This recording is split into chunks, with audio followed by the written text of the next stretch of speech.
ఈ త్రిమూర్తులు అనేటోడు ట్రాన్స్ఫర్ అయితేనే ఉంటాడు ఇక అయితేనే ట్రాన్స్ఫర్ త్రిమూర్తులు ఇంటి పేరు పెట్టేసిండ్రు ట్రాన్స్ఫర్ త్రిమూర్తులు అని. అవుతానే ఉంటాయి. ఎన్ని ట్రాన్స్ఫర్లు చేసి నీ పెళ్ళైనాక అంటే చాలా ట్రాన్స్ఫర్లు తిరుగుతూనే అంటే ఉంటాయి. లేదు ఇప్పుడు 55 ట్రాన్స్ఫర్లు. 55 ట్రాన్స్ఫర్లో కానీ పిస్తలు పట్టుకొని తుట్ట కాలుస్తున్నావు. నాకు అనిపించింది తమ్మి అంటే ఇప్పుడు మా పోలీస్ స్టేషన్లు మా సంగారెడ్డి పోలీస్ స్టేషన్ కాడ ఈడ హైదరాబాద్లో పంజగుట్ట పోలీస్ ఏడ చూసినా కానీ కానిస్టేబుల్ల దగ్గర పిస్తలు ఉండదు, పెద్ద రైఫల్ ఉంటుంది. నువ్వేమో బుడ్డ పిస్తలు పట్టుకొని టుపటుపా కాలువాడుతుంది. అది సినిమా చూస్తే అర్థం అవుతుంది. మీరు అన్న పాయింట్ క్లియర్గా ఉంటుంది. కానిస్టేబుల్ దగ్గర కర్రే ఉంటుంది, కర్ర ఉంటుంది, లేకపోతే పెద్ద తుపాకు ఉంటుంది. మామూలుగా అయితే ఇంత పెద్ద తుపాకీలు ఉంటుండే కదా మీరు అన్నది కరెక్టే. సినిమాలో కూడా ఈ కానిస్టేబుల్ దగ్గర కర్రే ఉంటుంది, గన్లు ఉండవు. అంతగానో కాల్చేటంత కష్టం ఏమొచ్చింది నీకు? అది సినిమాలో వేరేగా కనపడుతుంది. మీరు ఇప్పుడు యాడ్లో చూశారు కదా, కష్టమైతే ఉంటుంది కానీ గన్నులతో కాల్చడం. అయ్యి నువ్వు ఆల్వంగా బుడ్డరీలో చూసిన తమ్మి నేను గన్నుతోటి కాల్చిన ముచ్చట బుడ్డరీలో నేను చూసిన. అది సినిమా చూస్తే అర్థం అవుతుంది ఎందుకు కాల్చానని. మీరు అనుకున్నట్టు కాల్చలా. నేను అనుకున్నట్టు కాల్చలే. మీరు అనుకున్నది కర్ర పట్టుకునే ఫైట్ చేస్తాడు, కర్ర పట్టుకునే ఉంటుంది. ఇంట్లో గిట్లా పోలీస్ డ్యూటీ చేసినట్టుగానే సీరియస్గా స్ట్రిక్ట్గా ఈ కట్టి ఇక్కడ పెట్టు, ఈ డబ్బా ఆడబెట్టు అని అట్లనే అంటాడా? కాదు కాదు, నేను అలా చేస్తాను, అలా చెప్పిస్తా.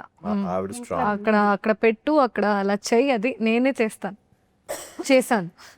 కానీ పాటలు ఇట్లా మంచిగా ఉన్నాయి తమ్మి. పాటలు ఎవరు బజాయించారు? కళ్యాణ్ నాయక్.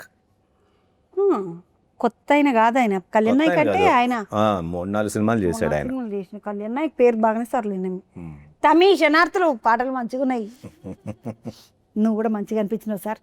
నువ్వు బులుగు బులుగు రంగులు అంగిలో వేసుకొని తిరుగుతుండు. ఎందుకు అడుగు? ఎందుకంటే ఆడ ఫాలోవర్స్ ఎక్కువ ఉన్నారు నీకు అసలే. అందుకనే అదే వేసుకొని తిరుగుతుంటే అందరు నీ చుట్టూ తిరుగుతుంటారు ఇట్లా టొయ్యి టొయ్యి టొయ్యి అని తిరిగి. ఆడ ఫాలోవర్స్, లేడీ ఫాలోయింగ్ అంటారు కదా, లేడీ ఫ్యాన్స్. నాకు ఈ నడమ అన్నీ వచ్చేస్తున్నాయి, పదాలు అన్నీ వచ్చేస్తున్నాయి, ఇంగ్లీష్ పదాలు. లేడీ ఫ్యాన్స్ ఎక్కువ ఉన్నారు కాబట్టి ఇట్లా బులుగాంగి. ఈ పాటలో కూడా బులుగాంగి అది ఏమన్నా ఉండదా? అది బ్లాకా, బ్లాక్ అండ్ వైట్, కానీ బులుగు లెక్క కనబడుతున్నది ఇట్లా చూస్తే. బ్లూ లానే కనపడతాను. బ్లూ లెక్క కనబడుతుంది. నేను పెద్దదాన్ని కాబట్టి నా కళ్ళకి అట్లా కనబడుతుంది. బ్లూయే, ఏవి బ్లూ అంటారు కదా, ఇట్లా డార్క్ బ్లూ అంటారు కదా, అవి అట్లా కనబడుతుంది. ఈ సినిమాకి ఇంకొక ముచ్చట అడుగుదాం అనుకున్నా. ఈ సినిమా చేసేటప్పుడు ఇప్పుడు 10 ఏళ్ళు గ్యాప్ తీసుకొని ఆలోచన చేసి చేసినావు కదా తమ్మి. 10 ఏళ్ళ తర్వాత చేస్తుంటే నీకు ఏమైనా కష్టం అనిపించిందా సినిమా? కొంచెం కష్టం అనిపించింది, పెద్దగా లేదు. ఏ రకమైన కష్టం అంటే ఏమైనా మారిపోయిందా ఇక్కడ? కొంచెం టెన్షన్ ఎట్లా వస్తుంది ఏంటి అనేది. కష్టం అంటే అట్లా, కానీ కష్టపడి ఏం చేయలే, ఈజీగానే చేసాం. ఈజీగానే చేసిండ్రు సినిమా. ఈ బుజ్జి నువ్వు కాకుండా ఇంకెవరి పెద్దోళ్ళని ఎవరినన్నా తీసుకున్నారా సినిమాలో? అంటే దీంట్లో క్యారెక్టర్స్ అన్నీ మంచి క్యారెక్టర్సే, అందరూ పర్ఫామ్ చేసే ఆర్టిస్టులే. పెద్దవాళ్ళు అంటే రఘుబాబు గారు, ఉన్నాల్సిన వాళ్ళు అందరూ ఉన్నారు. సో బట్ మెయిన్ థింగ్ ఏంటంటే ప్రతి క్యారెక్టర్ పర్ఫార్మెన్స్ చేసింది వాళ్ళు బాగా క్యారెక్టర్స్ కనపడుతుంది. ఈ కమల్ ఏంది, కమల్ కథ ఏంది? కమల్ ఇదివరకు ఆయన ఒక యాక్టర్ కూడా, పూరి జగన్నాథ్ గారి దగ్గర అసిస్టెంట్ చేశారు.